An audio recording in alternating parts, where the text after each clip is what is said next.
کہ مجھے اس کا یہ صلہ ملا، اس کا یہ ملا، اس کا یہ ملا، اس کا یہ کیوں نہیں ملا؟ حتیٰ کہ بندہ اسی لالچ کا شکار ہو جاتا ہے۔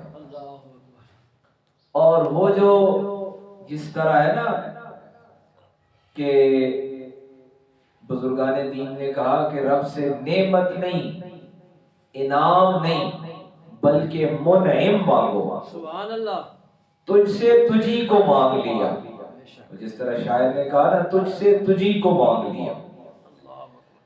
تو وہ جو روایت ہے اس کے لفظ یہ ہے کہ بندہ کبھی کبھی ایسے ہوتا ہے کہ شمار کرتا ہے، اور کبھی کبھی ایسے ہوتا ہے کہ بندے کو ایسے لگتا ہے میں نے بے شمار نیکیاں کی ہیں اور کسی ایک کا بھی کوئی صلہ مجھے نہیں ملا۔ کہتے ہیں کہ یہ نیکی کا بہترین اجر ہے۔ بہترین اجر یہ ہے کہ بندے کو اس کی نیکی کا کوئی صلہ نہ ملا، دنیا میں اسے کوئی یہ بھی نہ کہے کہ تو نے اچھا کام کیا۔ بندہ لوگوں سے یہ چاہتا ہے، بندہ نماز پڑھتا ہے، بندہ روزہ رکھتا ہے، بندہ صدقہ کرتا ہے، فرائض ادا کرتا ہے، واجبات ادا کرتا ہے، سنت ادا کرتا ہے، نوافل ادا کرتا ہے۔ بندہ یہ چاہتا ہے، بندے کی چاہت یہ ہوتی ہے، بندے کی طبیعت کے اندر ایک لالچ موجود ہے، ایک طمع موجود ہے، ایک ہرس موجود ہے، لوگ یہ کہیں، لوگ یہ کہیں۔ کہیں کہیں ایسے ہوتا ہے لوگ کہتے بھی ہیں، اور کبھی کبھی ایسے ہوتا ہے کہ کوئی بھی نہیں کہتا ہے، کوئی بھی نہیں کہتا ہے۔ تو کہتے ہیں کہ سب سے بہترین نیکی یہ ہے کہ جس پہ لوگوں نے کچھ بھی نہیں کہا، انہوں نے پرواہ نہیں کی کہ یہ کوئی نیکی کر رہا ہے، ہاں اس کا صلہ، اس کا اجر، اس کا انعام، اس کا بدلہ وہ صرف اس کے پروردگار کے پاس ہے، اور وہ نیکی سب سے بڑی نیکی۔ اچھا، اس میں بھی پھر ایک اور پیمانہ بھی ہے، جیسے کچھ بزرگان دین کا ہم نے پڑھا کہ ان کی زندگیوں میں نہیں پہچانا گیا، ان کی زندگیوں میں ان کے عبادت گزاری کا، ان کے تقوی کا، ان کے علم کا، ان کی بزرگی کا احساس نہیں ہوا۔ ساتھ رہنے والوں کو احساس، یہ احساس ہونے نہیں دیا گیا، یہ ہوا نہیں، یہ احساس ہونے نہیں دیا گیا۔ اسی پر اولیاء کاملین میں ایک جماعت ایسی ہے کہ جن کے ہاں ان کے مراتب روک دیے گئے یا انہوں نے رکوا لیے۔ ایک بڑا دلچسپ واقعہ سامنے آ گیا ذہن میں کہ حضرت مرزا عبد القادر بیدل دہلوی رحمۃ اللہ علیہ، یہ وہ فنا فی اللہ بزرگ ہے جن کے بارے میں میرے مرشد گرامی حضرت نصیر ملت رحمۃ اللہ علیہ نے بہت سارا کلام لکھا، اور بلکہ لکھا ہی نہیں بلکہ حضرت بیدل دہلوی کے کلام کو تشریح کرایا، اور حضرت بیدل دہلوی کا کلام بھی ختم ہو گیا۔ اور ایک مرتبہ آپ نے ہی ارشاد فرمایا کہ مرزا اسد اللہ خان غالب جیسا شاعر ادیب وہ کہتا ہے کہ میں چاہتا ہوں کہ مجھے عبد القادر بیدل دہلوی کی قبر مل جائے، لیکن میں نے سالوں سال دہلی میں رہتے ہوئے تلاش کیا، تاریخ پڑھی، لوگوں سے ملا، مجھے عبد القادر بیدل دہلوی کی قبر نہیں ملی۔ اس لیے کہ یہ ایک نیکی کو برقرار رکھنا اور اس کے اجر کو پانے کا ایک یہ بھی انداز ہے کہ حضرت عبد القادر بیدل دہلوی نے خود زندگی میں پوشیدہ رہے۔ زندگی میں کیسے پوشیدہ رہے؟ یہ بڑی عام بات۔ حضرت شاہ عبد الرحیم محدث دہلوی رحمۃ اللہ علیہ، ایک بڑے محدث، ایک بڑے فقیہ، مفسر، بڑے استاد، بڑا مدرسہ، بڑا جامعہ، اور بادشاہوں کے ساتھ اثر و رسوخ ان کا موجود ہے۔ لیکن اب زمانہ ایک ہے۔ شاہ عبد الرحیم محدث دہلوی رحمۃ اللہ علیہ جو ہے وہ بادشاہوں کے قریب رہتے ہیں، فتویٰ لکھتے ہیں، محدث ہیں، مفسر ہیں، اور ایک بہت بڑے استاد ہیں، اور ان کا ایک خاندان کا نام ہے برے صغیر میں۔ حضرت شاہ عبد الرحیم محدث دہلوی جو ہے وہ حضرت عبد القادر بیدل دہلوی کے ایک دفعہ تلاش میں نکلے کہ ایک ادیب ہے، ایک فلسفی ہے، ایک مفکر ہے، ایک بزرگ ہے، ایک اللہ والا ہے اس کی تلاش میں نکلے. ایک بہت بڑا عالم دین اور بہت بڑا منصب جن کے پاس. تو حضرت عبد القادر بیدل دہلوی کا مکان بظاہر چھوٹا سا مکان ہے. وہاں پہنچے, ایک دفعہ ملاقات ہوئی تو حضرت عبد القادر بیدل دہلوی کہتے ہیں کہ شاہ صاحب آپ ناراض نہ ہو تو آپ تشریف نہ لایا گئے. حضرت شاہ عبد الرحیم محدث دہلوی کہتے ہیں کہ میں آپ سے کچھ سیکھنے آیا ہوں, کچھ حاصل کرنے آیا ہوں. حضرت عبد القادر بیدل دہلوی کہتے ہیں کہ آپ میرے پاس آئیں گے تو زمانہ پہچان جائے گا, مخلوق پہنچ جائے گی, میں اپنا رب کا معاملہ رکھنا چاہتا ہوں. سبحان اللہ. اور پھر لکھ کے کہ شاعر, انہوں نے شاعر تھے, اشعار میں لکھا کہ اے اللہ جس طرح زندگی میں مجھے پوشیدہ رکھا میری قبر کا نشان بھی نہ رہے. وہ اسی پر میرے حضور نصیر ملت نے کہا تھا نا, ہم مزار دیکھتے ہیں یہ مزار کیسا بنا ہے, ہم اس سے پیمائش کرتے ہیں, پیمانہ ہمارا یہ ہوتا ہے. تو وہ مثال دیتے ہوئے کہتے ہیں کہ کئی کلندر مرتبہ, کلندر کے رتبے کے لوگ ایسی قبروں میں پڑے ہیں جن کی قبروں کے اوپر کوئی نشان ہی نہیں ہے, نام ہی نہیں ہے, اور اللہ جانے ان میں کتنی بڑی برگزیدہ ہستیاں پڑی. نیکی کا ایک صلہ یہ بھی ہے, ایک صلہ تو یہ ہے نا مخلوق خدا میں عام ہو گئے, مخلوق خدا جمع ہو گئی, لوگوں کا ربط بن گیا, لوگ آنا شروع ہو گئے. ایک وہ جو خالص اسی کے لیے. حضرت عبد القادر بیدل دہلوی زندگی میں بھی پوشیدہ, زندگی گزرنے کے بعد بھی پوشیدہ, اور پھر میرے حضور نصیر ملت آپ کو یہ اعزاز حاصل ہوا. اور یہ بھی منزلیں ہوتی ہیں, یہ راہ سلوک کے درجات ہوتے ہیں کہ کچھ صدیاں گزرتی ہیں, اب درمیان میں صدیاں گزری, اور پھر آپ نے حضرت عبد القادر بیدل دہلوی کا کلام تلاش کیا جو کتابیں نایاب ہو گئی تھی, مٹ گئی تھی, لائبریریوں سے ختم ہو گئی تھی, ان کو تلاش کر کے ان کی تشریح کی, اور دوبارہ بیدل دہلوی کو برے صغیر نہیں بلکہ جہاں جہاں دنیا میں فارسی بولنے والے ان کو دوبارہ یاد دلا دیا کہ ایک بیدل دہلوی تھا. اب وجہ کیا ہے, یہ دراصل بات ہو رہی ہے صلے کی, یہ بات ہو رہی ہے اجر کی, کہ رب جب اجر دیتا ہے تو اجر کی صورتیں مختلف ہوتی ہیں. یہ اجر کی صورت ہے کہ پاک پتن پہ 800 سال گزر گئے اور یا فرید ہو رہی ہے, اجر کی یہ صورت ہے. اور اجر کی یہ صورت ہے کہ دہلی میں رہتے ہوئے عبد القادر بیدل دہلوی کی قبر کوئی نہیں پہچان پاتا. دراصل دونوں کا معاملہ رب کے ساتھ اپنا اپنا ہے. تو رب کیسے کیسے انعام دیتا ہے, کیسے کیسے اجر دیتا ہے, یہ ہر ایک کا جدا جدا ہے. اب ہر ایک کا جدا جدا معاملہ ہے. سورہ انفال کی آیات مقدسہ ہم پڑھ رہے ہیں. رب فرماتے ہیں اذ تستغیثون ربکم, یاد کرو جب تم اپنے رب سے مدد مانگ رہے تھے. فاستجاب لکم انی ممدکم بألف من الملائکۃ مردفین, تو رب نے تمہاری سن لی, تمہاری مدد کو پہنچ گئے 1000 ملائکہ صف بصف. مردفین کہتے ہیں درجہ بدرجہ, یعنی اکٹھے بھیڑ کی صورت میں نہیں بلکہ ایسے تہ بتہ اترتے چلے گئے.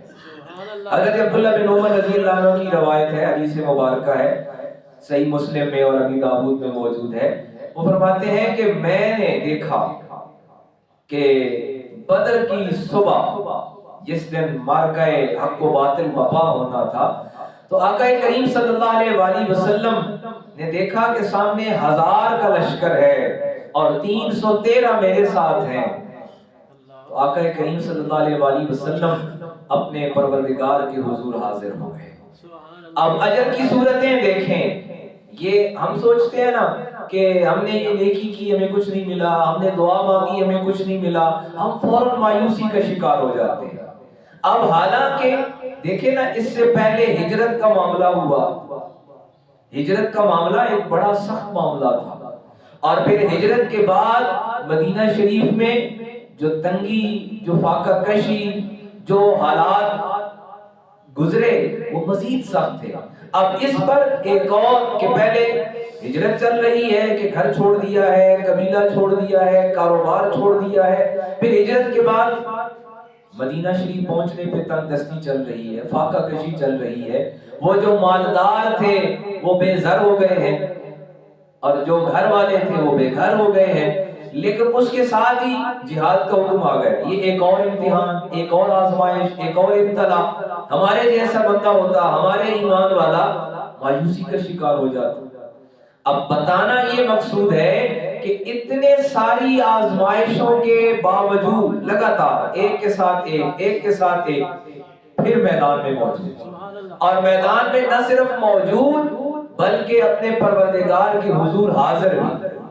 بندے پہ پریشانی آتی ہے, بندہ کہتا ہے نماز کیوں چھوڑ دی ہے, تلاوت کیوں چھوڑ دی ہے, تسبیح کیوں چھوڑ دی ہے, یہ پریشانی آ گئی, یہ ذرا میں مصروف ہو گیا ہوں, میں تکلیف میں ہوں. رب فرماتے ہیں اذ تستغیثون ربکم, سامنے 1000 کا لشکر ہے, ادھر 313 ہے, سامنے پوری تیاری ہے, ادھر اسلحہ بھی کم ہے, ادھر جنگی ساز و سامان بھی کم ہے, فاقہ کشی بھی ہے, لباس بھی اعلیٰ درجے کا نہیں ہے, لیکن اپنے پروردگار سے ربط موجود ہے. اپنی پروردگار کی حضور جھکنے کا اور نیازمندی کا اور عاجزی کا اور دعا کا سلسلہ موجود ہے. بندے کو جھکنا ملتا رہے تو بندہ سمجھے کہ کامیاب ہے. اسی پہ حضرت امام رضا اہل بیت میں سے بڑا ایک نام ہے, امام رضا فرماتے ہیں کہ ہر وہ آزمائش جس میں تمہیں رب کے حضور مانگنے کی مہلت ملتی رہے وہ تمہارے لیے بہت بڑا اجر لے کر آئی ہے. وہ ابتلا کہ جس مصیبت میں, جس تکلیف میں, وہ تکلیف جسمانی بھی ہو سکتی ہے, وہ تکلیف مالی بھی ہو سکتی ہے, وہ زمانے کے اعتبار سے بھی ہو سکتی ہے, وہ کسی طرح کی بھی ہو سکتی ہے. جس مصیبت اور جس پریشانی میں بندے کو اپنے رب سے مانگنے کا موقع ملتا رہے, سمجھ لیں کہ بندے کے لیے وہ آزمائش, وہ ابتلا, وہ مصیبت, وہ درجات کی بلندی کا باعث بننے والی ہے. اپنے پروردگار کے حضور اس کو بندے کو قریب کرنے کا باعث بننے والی ہے. رب کا کلام گواہ بنتا ہے اذ تستغیثون ربکم, سامنے 1000 کا لشکر ہے, یعنی 2 گنا نہیں 3 گنا لشکر ہے. 313 ہے اور ان کے مقابلے میں 1000 کا لشکر ہے. رب کا کلام گواہ بنتا ہے کہ یہ مردان حق وہ ہیں, یہ بندگان خدا وہ ہیں, گھر بھی لٹا چکے ہیں, مال و اسباب بھی دے چکے ہیں, اب جانے قربان کرنے کے لیے آقا کریم کے ہمراہ میدان میں حاضر ہیں. اب دیکھیے رب کے محبوب وہاں دعا کیا کرتے ہیں, اذ تستغیثون ربکم.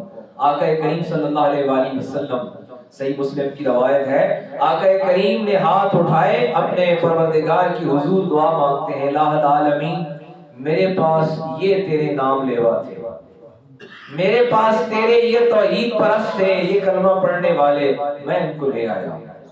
الہ العالمین ان کے مقابلے پہ لشکر کئی گنا زیادہ ہے, اور رب العالمین آج تو ہی ان کی مدد کرے گا اور تیری مدد سے ہی یہ کامیاب ہو سکتے ہیں. یعنی اب اس میں عقل کا کوئی نہیں حصہ شامل ہو رہا تھا, یہ اب عشق کا امتحان تھا کہ کئی گنا لشکر ہے اور آقا کریم صلی اللہ علیہ وآلہ وسلم اپنے پروردگار کے حضور دعا مانگ رہے ہیں.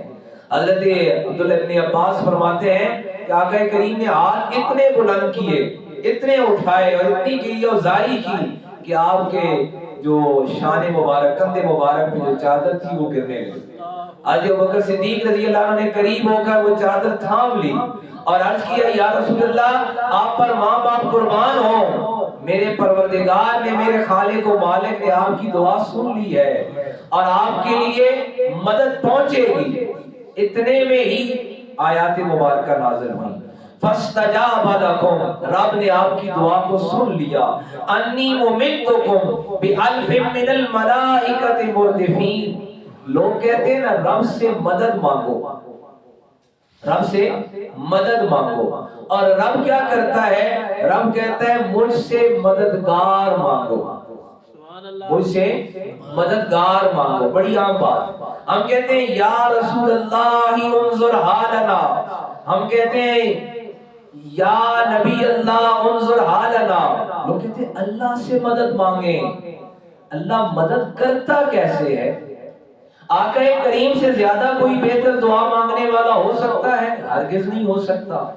اور دعا جب آقا کریم مانگ رہے ہیں استستغیثون ربکم کہ اے ہمارے رب ہماری مدد فرما.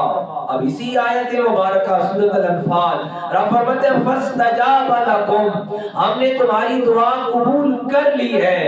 انی ممدکم، ہم نے مدد کر دی ہے. اچھا مدد کر کیسے دی ہے؟ بڑی توجہ طلب بات ہے حاضرین مکرم. کاش یہ میں بات کسی اور جگہ کہتا، اس بات کا وزن ہی اور تھا. رب فرماتے ہیں میرے محبوب نے مانگا ہے. مانگنے والا کوئی عام بشر نہیں ہے، سید البشر ہے، خیر البشر ہے، امام الانبیاء ہے. اور رب فرماتا ہے ممدکم، ہم نے مدد کر دی ہے بِأَلْفٍ مِّنَ الْمَلَائِکَةِ. اب یہ بتائیے یہ ملائکہ اللہ ہے یا غیر ہے؟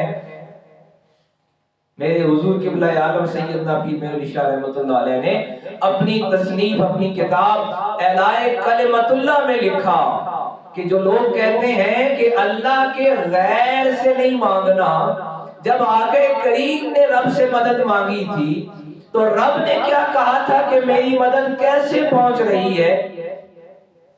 مدد نہیں مددگار پہنچے ہیں. مدد ہی مانگی ہے لیکن رب نے کہا کہ میں نے اپنے مددگار بھیج دیے ہیں. اللہ اکبر. یہ عقیدے کی بڑی بات ہے اور یہ نسبت کی بڑی بات ہے. یہ ایمان کا ایک بڑا سبق ہے کہ رب سے مدد مانگی ہے، رب نے مددگار بھیجے ہیں. اور ساتھ تعداد بتائی ہے کہ بِأَلْفٍ مِّنَ الْمَلَائِكَةِ مُرْدِفِينَ کہ ہم نے تے بتے درجہ بدرجہ صف بصف 1000 ملائکہ بھیج دیے ہیں. اور 1000 ملائکہ کیسے بھیجے ہیں؟ یہ کوئی خیالاتی طور پر نہیں بھیجے ہیں بلکہ صحابہ کرام بتاتے ہیں.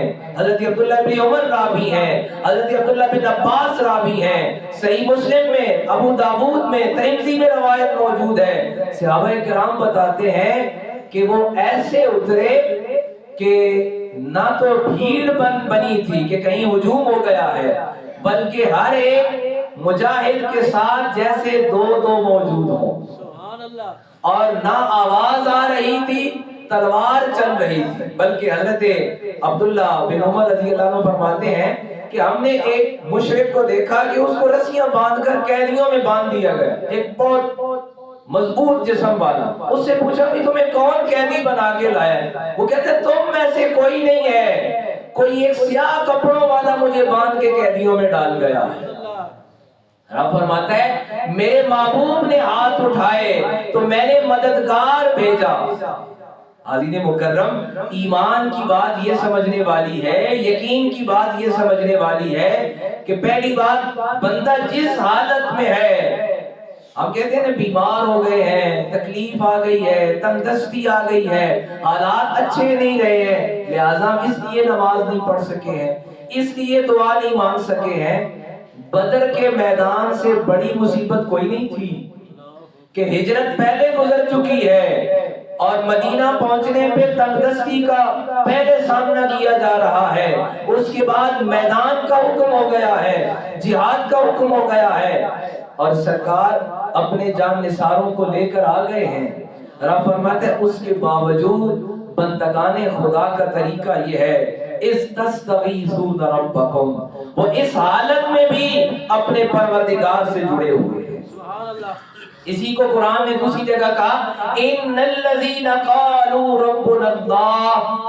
جب بندہ کہتا ہے نا کہ میں اس اللہ پر جو وحدہ لا شریک ہے اس پر ایمان لایا، ثم استقاموا، پھر اس کے لیے لازم ہو جاتا ہے استقامت کرنا.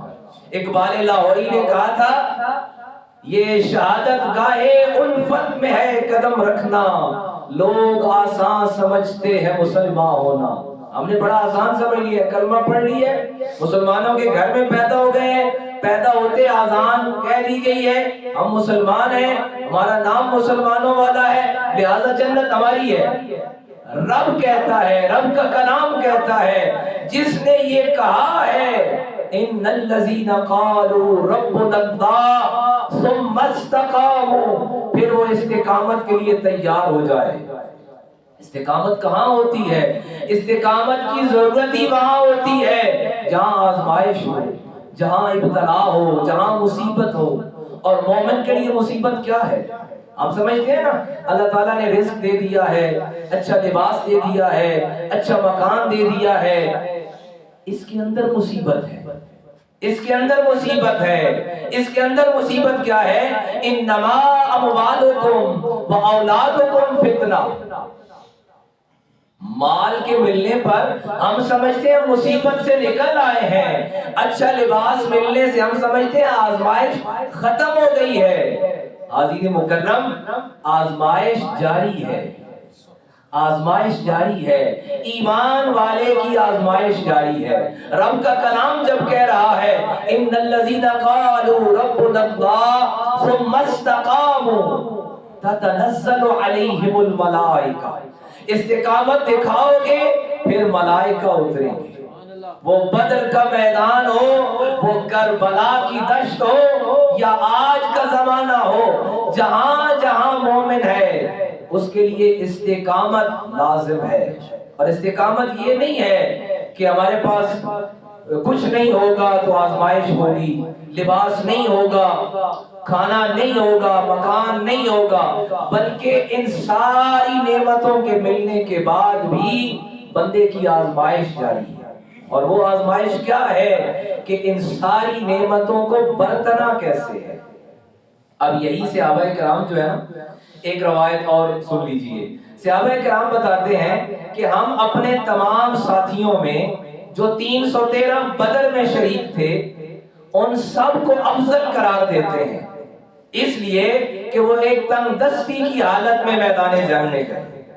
آقا کریم فرماتے ہیں، صحیح بخاری کی روایت ہے کہ جبریل آئے ہیں، جبریل اترے ہیں اور عرض کرتے ہیں یا رسول اللہ اس اپنے ساتھی صحابی کو بتائیے کہ ہم ملائکہ میں بے شمار جن کی تعداد ہے، ہم ان کے درمیان جو اس دن بدر کے میدان میں شریک ہوئے ان ملائکہ کو سب سے افضل قرار دیتے ہیں، اس لیے کہ انہوں نے وہاں جان نثاری دکھائی۔ یہ جو بدری صحابہ ہیں نا، انہوں نے بڑی مشکلات دیکھی ہیں۔